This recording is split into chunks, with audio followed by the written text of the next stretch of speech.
Bienvenue à tous les curieux. 4 as. Dans l'as de trèfle, impossible.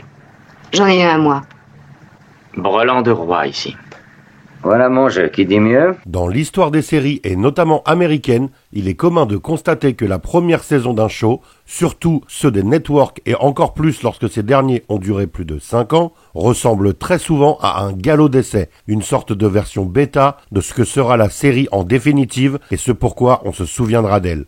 Ce fut notamment le cas de MacGyver, dont on se rappelle entre autres pour la Fondation Phoenix, l'embarrassant Jack Dalton, ou pour le tueur caméléon immortel et némésis du héros Murdoch, alors que tous ces éléments ne sont apparus qu'en saison 2. Je pourrais aussi vous citer une fois de plus X-Files, car les épisodes doubles ou triples ne sont arrivés qu'en deuxième saison également, tout comme les segments parodiques, notamment introduits par le génial Darin Morgan. Sans oublier les parents de Mulder qui tiennent un rôle central dans la série, et même Melissa, la sœur de Scully. Eh bien, ce fut aussi le cas pour Mission Impossible, dont la saison 1 présente un autre chef d'équipe que Jim Phelps, un patron tout aussi intelligent, mais très différent de son successeur et bien moins médiatisé que lui, pour des raisons que je vais développer dans cette vidéo. C'est pour ça qu'aujourd'hui, je vous fais découvrir Dan Briggs.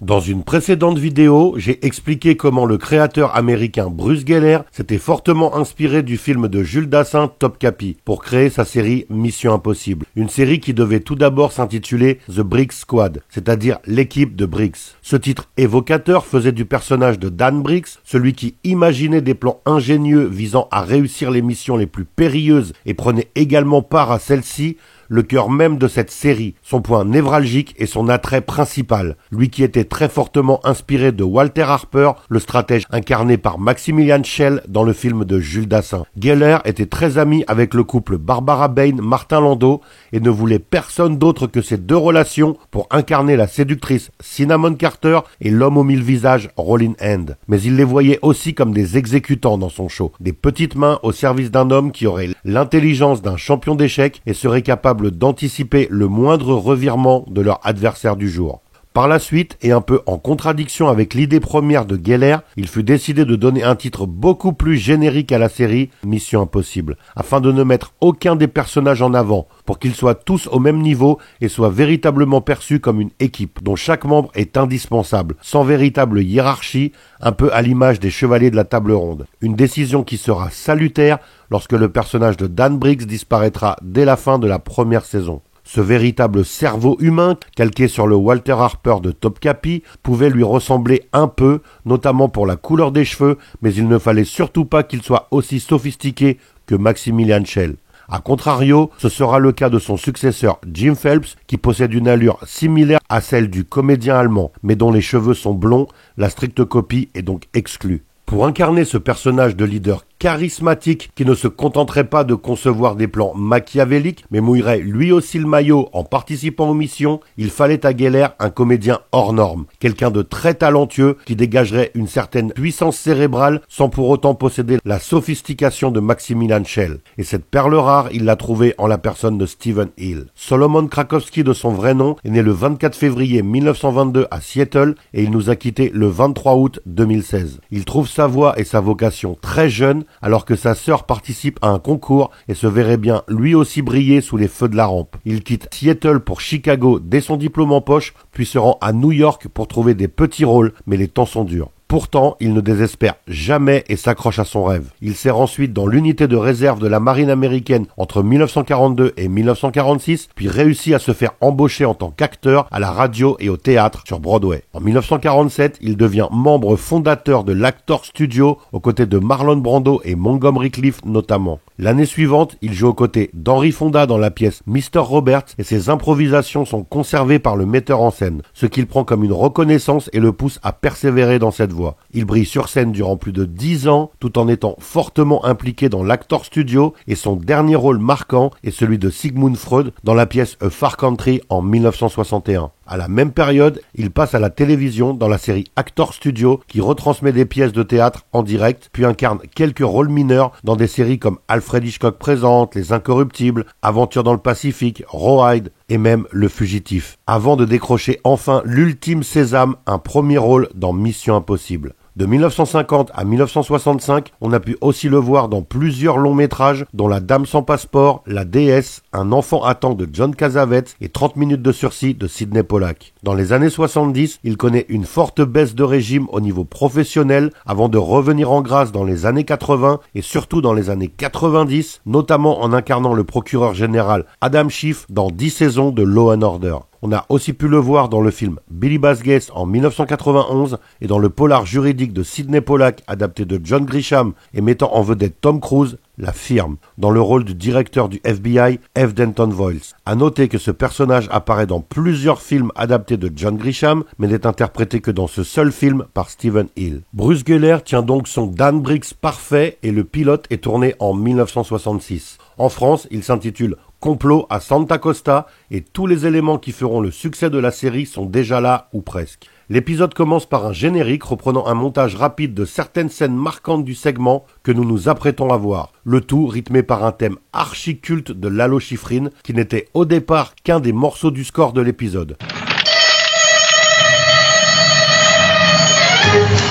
Et cela sert de bande-annonce en quelque sorte à ce qui va suivre. Les acteurs principaux sont ensuite présentés, à commencer par Stephen Hill, puis la sublime Barbara Bain, Greg Morris et enfin Peter Lupus. Lors de cette saison 1, Martin Landau n'est crédité qu'en tant que guest star car il ne devait apparaître que dans le pilote, mais fut si convaincant qu'il tournera finalement 3 saisons et sera même plus souvent présent à l'écran que Stephen Hill durant cette saison d'exposition.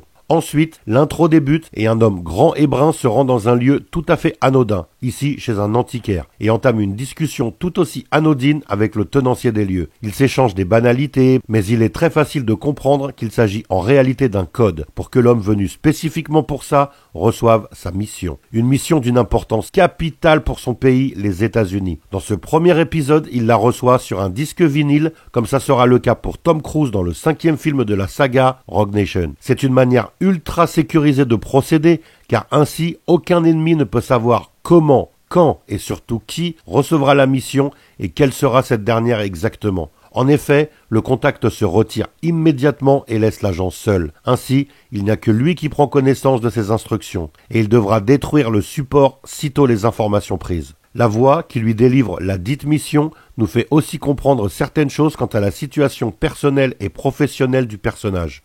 J'espère, mon cher Dan, que ceci va marquer votre retour parmi nous. Vous nous avez beaucoup manqué.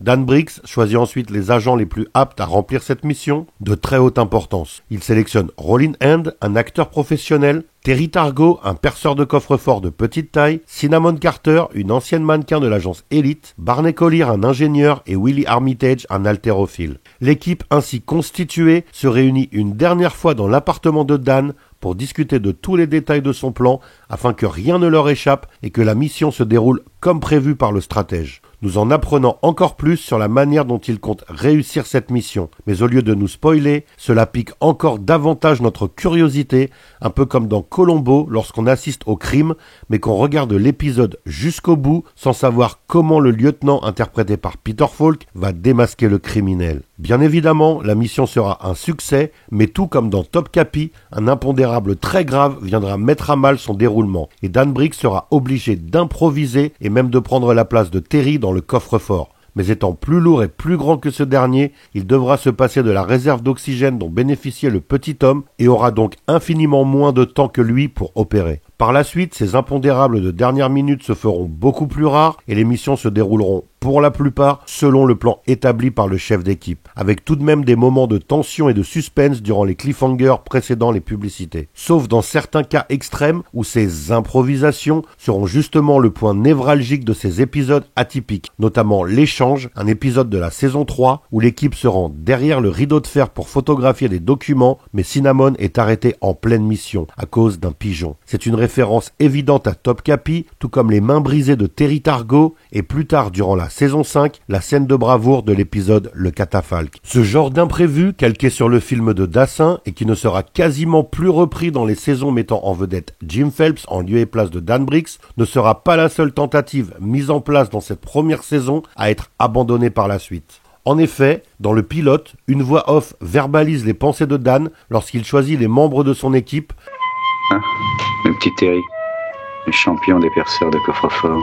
et cela se reproduira dans l'épisode 2 Mémoire, mais sera abandonné dès l'épisode suivant, les images suffisant à la compréhension. Lorsque débute le pilote, les membres de l'équipe jouent aux cartes mais ils trichent, surtout Rollin qui est un expert en manipulation. Il rit de bon cœur, puis Dan arrive et leur demande si son plan est viable. Ils répondent tous par l'affirmative, mais émettent certaines conditions et Dan les rassure. Ces échanges seront fortement édulcorés et laisseront place à des scènes plus courtes où Jim demande par exemple à Barney ou Willie si telle ou telle chose est faisable et ces derniers acquiescent. Au début de l'épisode 2, Dan reçoit sa mission sur une carte de visite des mains d'un pseudo-photographe de rue qui vient de lui tirer le portrait et l'a appelé par son nom en lui donnant sa carte. D'autres méthodes seront employées par la suite pour transmettre les missions au chef d'équipe, mais la plus usitée et celle qui deviendra culte sera évidemment celle du magnétophone. Dans ce même épisode, un agent occasionnel à la mémoire tout bonnement indéfectible est employé par Dan pour ses talents rarissimes. Sauf que l'homme a un sérieux penchant pour la bouteille et cela pourrait mettre la mission en péril. Ce genre de personnage trop humain sera par la suite abandonné pour laisser place à des agents nettement plus chevronnés. Juste après la scène où Joseph, l'homme à la mémoire surnaturelle, présente ses talents,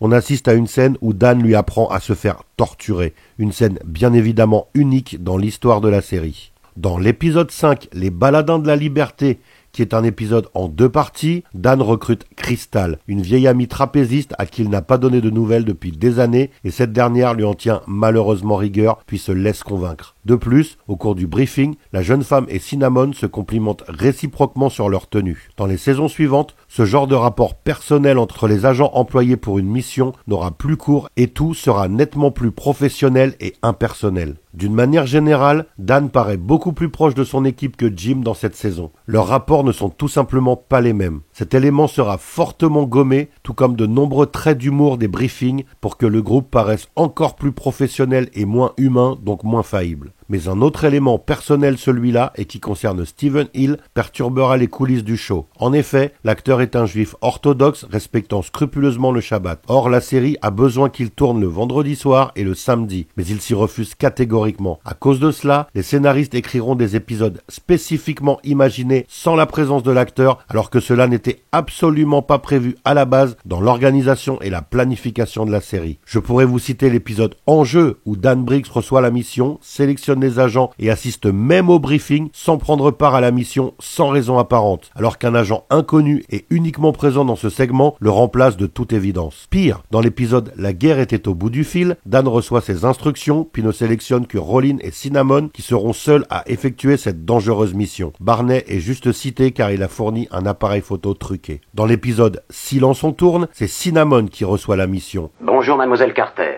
Un cas unique. Ensuite, une personne qui fume des cigarettes sélectionne les agents, mais son visage n'est jamais montré. En réalité, ce changement a eu lieu à la suite d'une forte brouille entre Stephen Hill et la production. Et malgré l'insistance de la productrice Lucille Ball pour garder le comédien à la tête de l'équipe d'agents secrets la plus sophistiquée du monde, faisant même pression sur les pontes de CBS en mettant dans la balance la célèbre série dont elle est la vedette, Lucille Shaw, ces derniers décident de mettre un terme au contrat de Stephen Hill, qui est remplacé dès le premier épisode de la saison 2 par Peter Graves dans le rôle de Jim Phelps, qui sera quant à lui indéboulonnable jusqu'à la fin de la série en 1973 après 7 saisons. Il reviendra même dans le revival des années 80 pour 2 saisons avec une nouvelle équipe dont le fils de Barney, Grant Collier, interprété par Phil Morris, le propre fils de Greg Morris. Pourtant, malgré ses tâtonnements et ses remous en coulisses, cette version bêta d'une série culte comme Mission Impossible que fut cette saison 1 reste très rafraîchissante car beaucoup plus expérimentale que les autres saisons,